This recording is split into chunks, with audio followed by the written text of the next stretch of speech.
$830,000. That's roughly what a guy named Henry is on track to lose over his lifetime, and he's never made one reckless purchase. No casino trips, no wild splurges. Just 15 ordinary habits that look completely normal in almost every American household. By the end of this video, you'll know exactly which of those 15 are quietly draining you too, and the real dollar number behind each one. None of this is about being careless. These aren't dramatic mistakes. They're defaults, the things that feel like the ordinary cost of being a functioning adult, so nobody ever stops to question them. That's exactly why they're so expensive. So let's start counting, and keep your own private tally as we go. By the time we're done, you'll know exactly how many of these are yours. Number 1.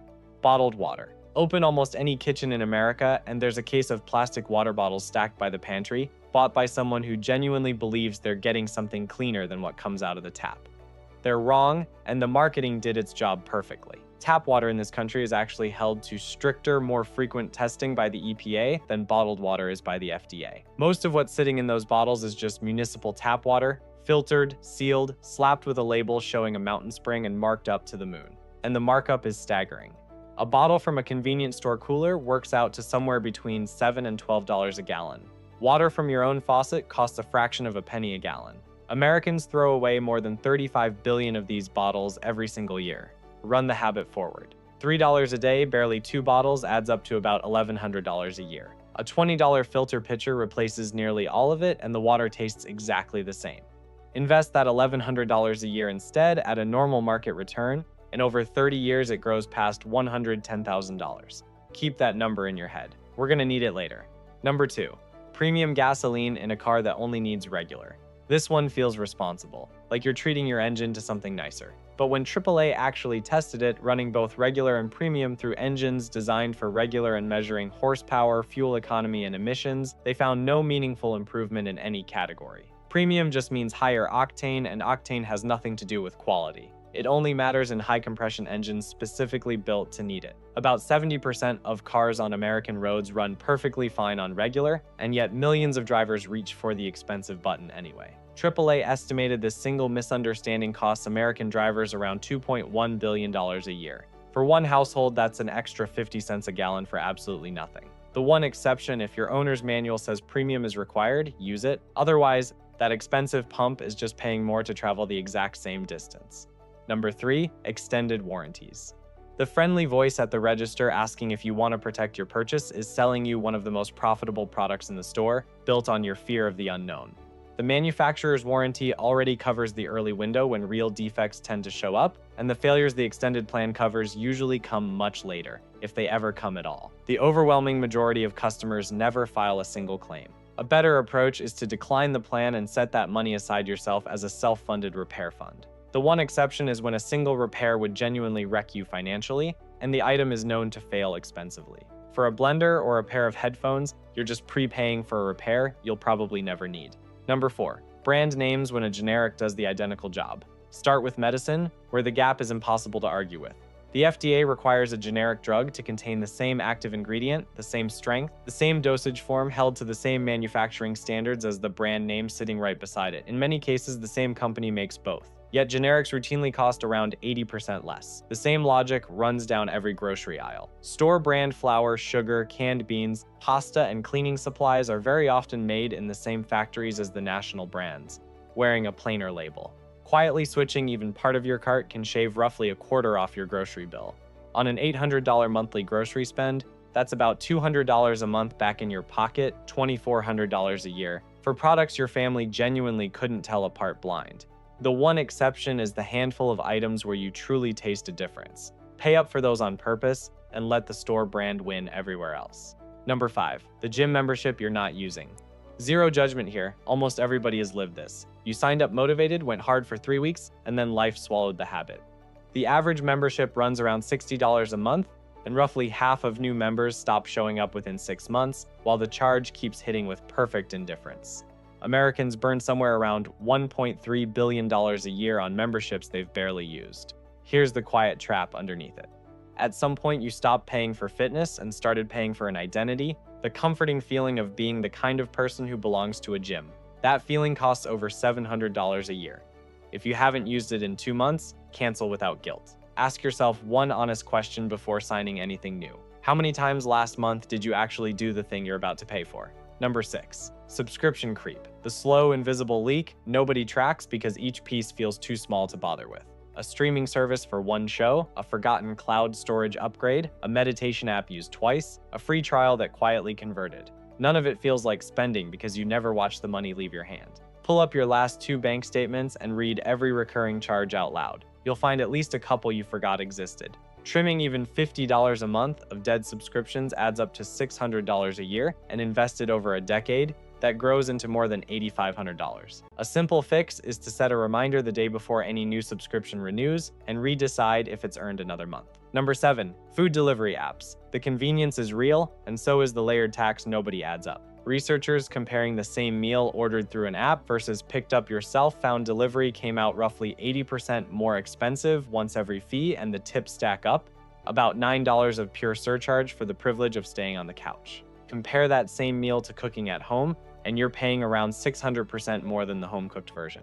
A large share of Americans order delivery once a week or more, often on autopilot. That's close to $500 a year for carrying food the last 2 miles to your door. The middle path is to browse the app to decide what you want, then call the restaurant and pick it up yourself. Same meal, small fraction of the cost. Number 8. Carrying a balance on your credit card. This is the heaviest item on the entire list, because the card itself isn't the villain. The balance you let roll month to month is the quiet wealth killer.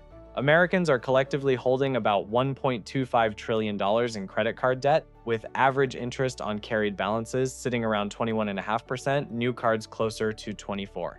Carry just $1,000 for 1 year at that rate, and it costs you about $220 in interest. Let a $5,000 balance sit there paying only the minimum, and you'll be shackled to it for more than 15 years. Handing the bank roughly $7,500 in interest, paying for that original $5,000 of stuff nearly 2.5 times over. There's exactly one rule that eliminates this trap completely. Pay the full statement balance every single month. If any of this is making you do quiet math in your head right now, that's exactly the point, and it's a genuinely good sign. Go ahead and hit subscribe so these breakdowns keep finding you, because we take apart exactly this kind of everyday money every week. Now let's keep going, because the next one charges you for the simple crime of owning a brand new car. Number 9. The brand new car. Almost none of its true cost shows up on the window sticker you negotiated so hard over. The average new vehicle in America now sells for around $49,000, and the moment you drive it off the lot, the meter runs hard in reverse. A new car typically sheds about 10% of its value in the first month alone, and roughly a fifth of its entire value in the first year. On a $49,000 car, that's close to $10,000 gone in 12 months. Within 5 years, most new cars have given up nearly half of everything you paid, around $24,000, vanished for no reason other than time passing.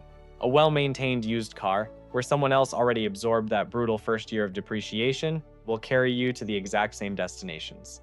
The new car smell is dollar for dollar the most overpriced fragrance on the planet. Number 10. Bank overdraft and junk fees. Your own bank has quietly built a revenue stream out of charging you small, steady, almost entirely avoidable penalties. The average overdraft fee sits around $27, and they tend to cascade if several transactions clear at once. Add an out-of-network ATM fee averaging nearly $5, plus a monthly maintenance fee running $5 to $16 just for the account to exist.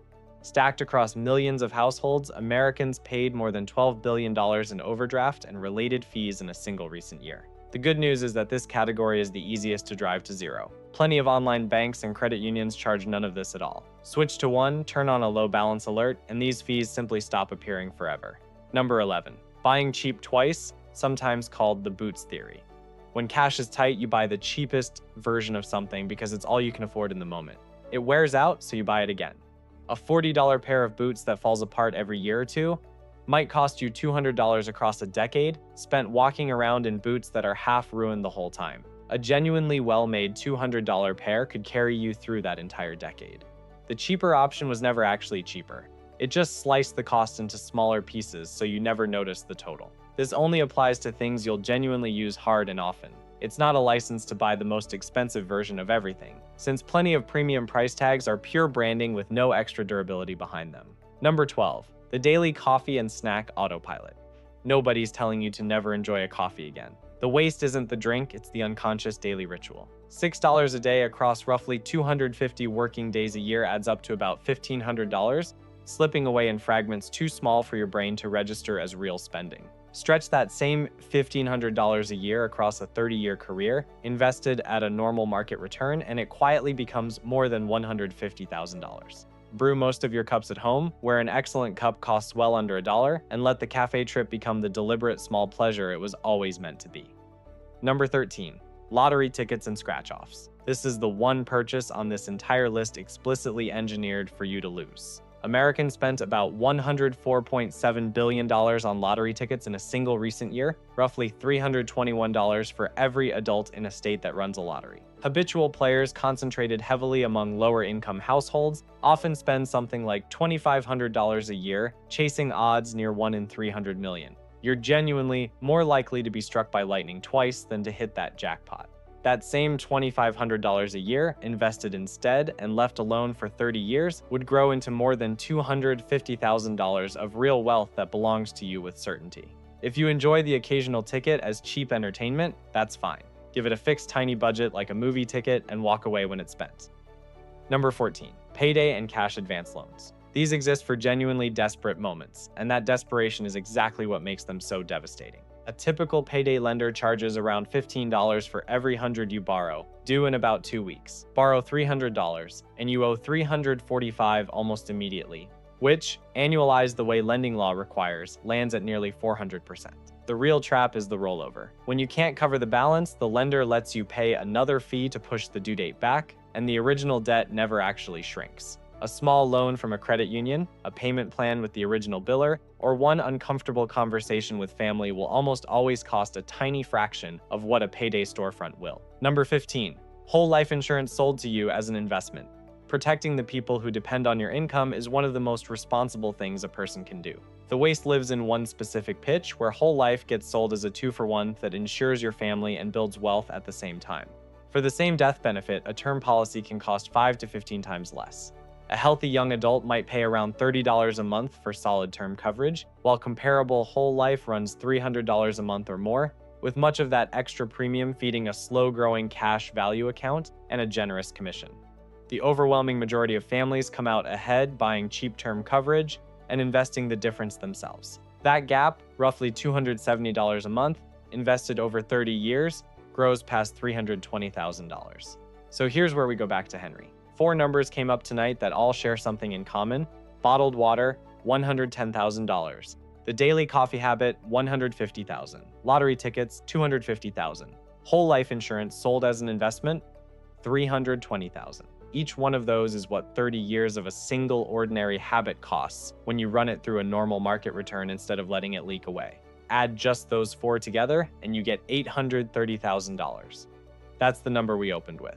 That's Henry's number. Not from one bad decision, from 4 habits that, on their own, each felt completely unremarkable.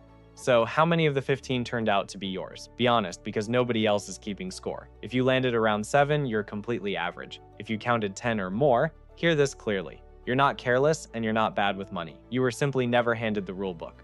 Not one of these 15 happened because of some reckless, obviously foolish decision. Every one of them slipped in quietly as the default that felt normal in the moment. That's how money actually leaves most households, not in one dramatic disaster, but in 100 small defaults nobody ever taught you to question. And that points to the deeper gap underneath all of it. Below the visible gap between what you earn and what you keep sits a quieter one, the gap between the financial rules you were always expected to know and the ones anyone ever actually taught you. We learned the state capitals and the multiplication tables, and then we got handed a paycheck, a credit card, and a car loan with no instructions attached.